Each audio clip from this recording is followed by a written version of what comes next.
حضرت انس رضی اللہ تعالیٰ عنہ فرماتے ہیں کہ حضور اکرم صلی اللہ علیہ وسلم نہ بہت لمبے قد کے تھے نہ پستہ قد، اور نیز رنگ کے اعتبار سے نہ بالکل سفید تھے چونے کی طرح، نہ بالکل گندم گوں کہ سانولا پن آ جائے، بلکہ 14ویں رات کے چاند سے زیادہ روشن پر نور اور کچھ ملاحت لیے ہوئے تھے۔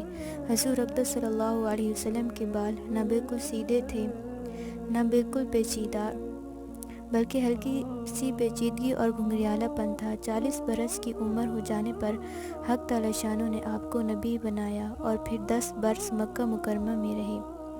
اس مدت کے درمیان میں حضور اقدس صلی اللہ علیہ وسلم پر وحی بھی نازل ہوتی رہی۔ اس کے بعد 10 سال مدینہ منورہ میں قیام فرمایا اور پھر 60 سال کی عمر میں حضور صلی اللہ علیہ وسلم نے وصال فرمایا۔ اس وقت آپ کے سر اور آپ کی داڑھی مبارک میں 20 بال بھی سفید نہ تھے۔